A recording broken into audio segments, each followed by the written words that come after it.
Zohran Mamdani just 34 വയസ്സിൽ New York സിറ്റിയുടെ മേയറായത് എങ്ങനെയെന്നുള്ള കാര്യമാണ് നമ്മളിപ്പോൾ ഡൈസെക്ട് ചെയ്യാൻ പോകുന്നത്. 3 കാര്യങ്ങളാണ് സൊഹ്റാനെ മേയറാക്കാൻ ഹെൽപ്പ് ചെയ്തത്. ഒന്നാമത്തെ കാര്യം മെസ്സേജിങ്. അതായത് സൊഹ്റാൻ്റെ മെയിൻ മെസ്സേജ് എന്ന് വെച്ച് കഴിഞ്ഞാൽ എങ്ങനെ സാധാരണ വർക്കിംഗ് ക്ലാസ് ന്യൂയോർക്കിലുള്ളവർക്ക് എങ്ങനെ കോസ്റ്റ് ഓഫ് ലിവിങ് കുറയ്ക്കാം, അതായിരുന്നു കോർ മെസ്സേജിങ്.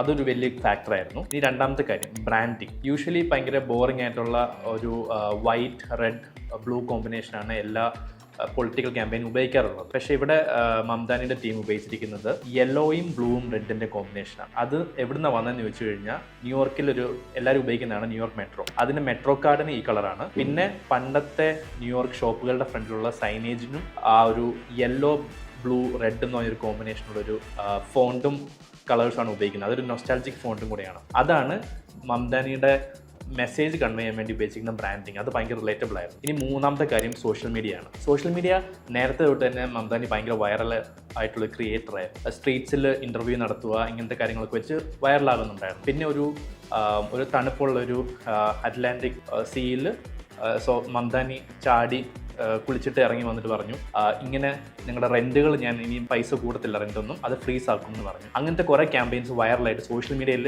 പ്രോപ്പറായിട്ട് ഒരു ക്രിയേറ്റർ ചെയ്യുന്ന പോലെ തന്നെയാണ് മംദാനി സോഷ്യൽ മീഡിയ മാനേജ് ചെയ്തുകൊണ്ടിരുന്നത്. അതിനും ഭയങ്കരമായിട്ട് വൈറാലിറ്റി കിട്ടി. നേരത്തെ തന്നെ ഇൻ്റർനെറ്റ് മേയർ എന്നുള്ള രീതിയിലുള്ള ടൈറ്റിലും കിട്ടിയായിരുന്നു. ഈ ഒരു 3 ഫാക്ടേഴ്സ് മംദാനിക്ക് ഭയങ്കര ഗുണം ചെയ്തു. അങ്ങനെയാണ് ഈ ഒരു 34 വയസ്സുകാരൻ ബില്ലിനേഴ്സിനൊക്കെ ബാക്കപ്പ് ചെയ്ത വേറെ സീനിയർ പൊളിറ്റീഷ്യൻസിനെ ഡിഫീറ്റ് ചെയ്തിട്ട് ന്യൂയോർക്ക് സിറ്റിയുടെ മേയറായി മാറിയത്.